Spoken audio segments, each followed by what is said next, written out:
दज्जाल इस वक्त किसी जजीरे में कैद है।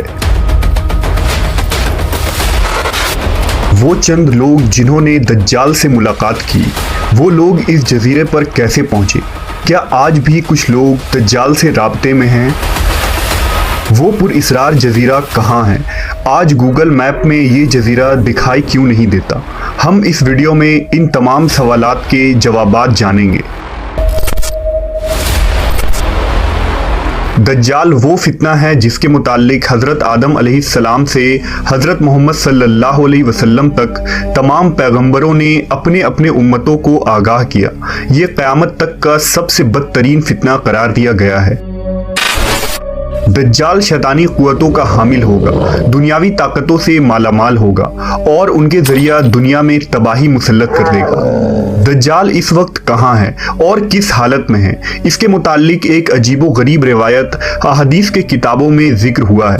लिहाजा हज़रत फातिमा बिनते कैस से रिवायत है कि एक दफ़ा रसूलुल्लाह सल्लल्लाहु अलैहि वसल्लम नमाज के बाद मिंबर पर तशरीफ़ लाए और फरमाया कि तमीमदारी पहले नसरानी आदमी थे, वो आए और मुसलमान हो गए और मुझसे एक किस्सा बयान किया है जिससे तुमको मेरे उस बयान की तस्दीक हो जाएगी जो मैंने कभी दज्जाल के मुताल्लिक तुम्हारे सामने जिक्र किया था। तमीमदारी ने बताया कि वो एक बड़ी कश्ती पर सवार हुए जिस पर समुंदर में सफ़र किया जाता है और उनके साथ कबीला लखम और जज़ाम के 30 आदमी और थे। समुंदर का तूफान 1 माह तक उनका तमाशा बनाता रहा। आखिरकार समुद्री सफर के दौरान मगरिब के जानिब एक जजीरे पर उनकी नजर पड़ी जिसको देखकर वो बहुत मसरूर हुए और छोटी कश्तियों में बैठकर उस जजीरे पर उतर गए। जब वो उस जजीरे पर गए तो उन्हें जानवर की शक्ल का एक चीज नजर आया जिसके सारे जिस्म पर बाल ही बाल थे। लोगों ने उससे कहा, कमबख्त तू क्या बला है? वो बोला, मैं दज्जाल का जस्सासा यानी जासूस हूँ। उस गिरजे में चलो, वहाँ एक शख्स है जिसको तुम्हारा बड़ा इंतजार है। हम लपक कर उस गिरजे में पहुंचे तो हमने एक बड़ा कवि हैकल शख्स देखा कि उससे कबल हमने वैसा कोई शख्स नहीं देखा था। उसके हाथ गर्दन से मिलाकर और उसके पैर घुटनों से लेकर टखनों तक लोहे की जंजीरों से निहायत ही मजबूती से जकड़े हुए थे। हमने उससे कहा, तेरा नास हो, तू कौन है? वो बोला, तुमको मेरा पता लग ही गया, अब तुम बताओ तुम कौन लोग हो? उन्होंने कहा, हम अरब के बाशिंदे हैं। हम एक बड़ी कश्ती में सफर कर रहे थे। समुंदर में तूफान आया और 1 माह तक रहा। इसके बाद हम इस जजीरे में आ गए। उसने कहा, मुझे ये बता कि बैसान के खजूरों में फल आता है या नहीं?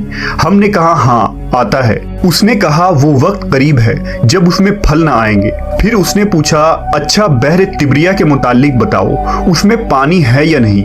हमने कहा, बहुत है। उसने कहा, वो जमाना करीब है जबकि उसमें पानी ना रहेगा। फिर उसने पूछा, जगर के चश्मे के मुतालिक बताओ, उसमें पानी है या नहीं? और क्या उस बस्ती वाले उसके पानी से खेतों को सैराब करते हैं? हमने कहा, उसमें बहुत पानी है और लोग उसके पानी से खेतों को सैराब करते हैं। फिर उसने कहा, अच्छा नबी उम्मी का कुछ हाल सुना? हमने कहा, वो मक्का से हिजरत करके मदीना तशरीफ ले गए हैं। उसने पूछा, क्या अरब के लोगों ने उसके साथ जंग की है? हमने कहा, हाँ। उसने पूछा, अच्छा फिर क्या नतीजा रहा? हमने बताया कि वो अपने गिरदो नवाह पर गालिब आ चुके हैं और लोग उनकी इताअत कबूल कर चुके हैं। उसने कहा, सुन लो कि अरबों के हक में यही बेहतर था कि वो उनकी इताअत कर लें।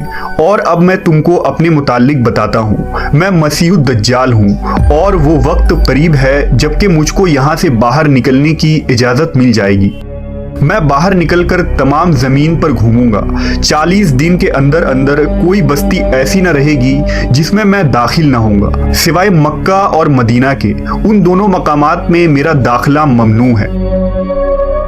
नबी सल्लल्लाहु अलैहि वसल्लम ने अपना असा मुबारक मिंबर पर मार कर फरमाया, ये तैयबा है, ये तैयबा है। मैं तुमको यही बताया करता था। जान लो कि दज्जाल न शाम के समुंदर में है और ना ही यमन के समुंदर में, बल्कि वो मशरिक में है। और नबी सल्लल्लाहु अलैहि वसल्लम ने मशरिक की तरफ हाथ से इशारा फरमाया। حضرت تمیم داری اور ان کے ساتھیوں نے جس جزیرے پر دجال سے ملاقات کی تھی اس کا علم آج تک کسی کو نہیں ہو سکا، لیکن اس بارے میں بہت سارے دعوے کیے جاتے رہے ہیں کہ وہ پر اسرار جزیرہ کہاں ہے جہاں دجال زنجیروں میں جکڑا قید ہے۔ بعض لوگوں کا گمان ہے کہ بحر عرب میں موجود سقطرہ نامی جزیرہ ہی وہ جزیرہ ہے جہاں دجال قید ہے۔ یہ جزیرہ نہایت ہی عجیب و غریب مقام ہے۔ جزیرہ سقطرہ ملک یمن کا حصہ ہے اور ساحل سے 400 کلومیٹر کے فاصلے پر موجود ہے۔ اس جزیرے پر موجود چرند و پرند اور بہت سارے درخت باقی دنیا سے بہت مختلف ہیں۔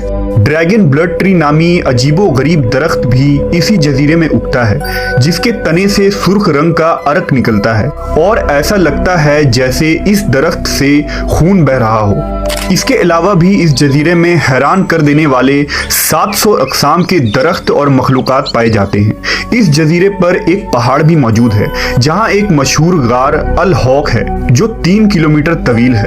اتنا بڑا غار پورے مشرق وسطیٰ میں کہیں موجود نہیں ہے۔ جیسا کہ حدیث میں ذکر ہے کہ دجال کا ظہور مشرق سے ہوگا اور ایسی جگہ پر ہوگا جہاں سے وہ مشرق وسطیٰ کو متاثر کر سکے گا، لہذا ان تمام نشانیوں کی وجہ سے لوگ اس جزیرے کو دجال کا جزیرہ قرار دیتے ہیں۔ جبکہ کچھ لوگ بحر اوقیانوس یعنی اٹلانٹک اوشن میں موجود برمودا ٹرائنگل کو ہی دجال کا جزیرہ قرار دیتے ہیں۔ یہ وہ علاقہ ہے جہاں کمپس کام کرنا بند کر دیتے ہیں، وہاں جانے والے جہاز اور کشتیاں بھی واپس نہیں آتے اور یہاں بہت سارے حادثات رونما ہو چکے ہیں۔ برمودا ٹرائنگل میں پیرانارمل یعنی جنوں اور بھوتوں سے متعلق واقعات پیش آتے رہتے ہیں۔ اس علاقے میں اکثر سمندری طوفان آتے ہیں اور اونچی اونچی سمندری لہریں چلتی ہیں۔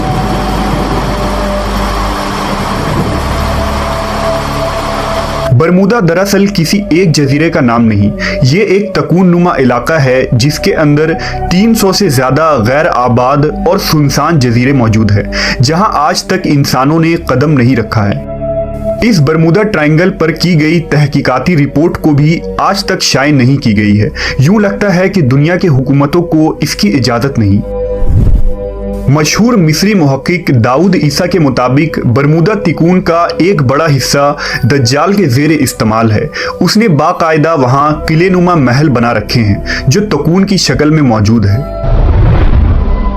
تاریخ میں دجال کے جزیرے کے متعلق ایک مشہور دعویٰ عثمانی امیر البحر اور جغرافیہ داں پیری رئیس کا ہے، جس نے خلافت عثمانیہ کے دور میں دنیا کا ایک نقشہ تیار کیا تھا۔ اس نقشے کو اگر ہم دیکھیں تو اس میں ایک پر اسرار مقام کی نشاندہی کی گئی ہے جہاں اس نے ایک عجیب مخلوق کی تصویر بھی دکھائی ہے جو آدھا انسان اور آدھے جانور کی طرح نظر آتا ہے، جسے لوگوں نے دجال قرار دیا ہے۔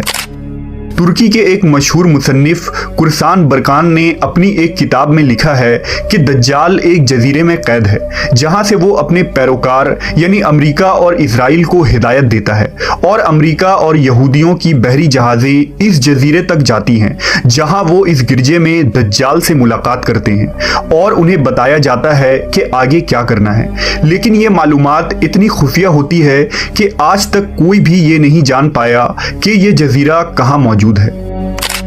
برکان نے لکھا کہ وہ جزیرہ برمودا تکون میں ہی ہے کیونکہ برمودا ٹرائنگل میں ایک ایسا جزیرہ موجود ہے جہاں ایک بڑا گرجا پایا جاتا ہے اور جہاں کسی کو بھی جانے کی اجازت نہیں ہے، اور اگر کوئی وہاں داخل ہونا چاہے تو وہ وہاں سے واپس نہیں آ سکتا۔ یہ جزیرہ کوئی عام جزیرہ نہیں، یہی وجہ ہے کہ گوگل میپ میں اس جزیرے کی لوکیشن نہیں ملتی ہے۔ نیز کئی لوگوں نے یہ دیکھنے کا دعویٰ بھی کیا ہے کہ اس جزیرے میں امریکی بحری بیڑے داخل ہوتے ہیں۔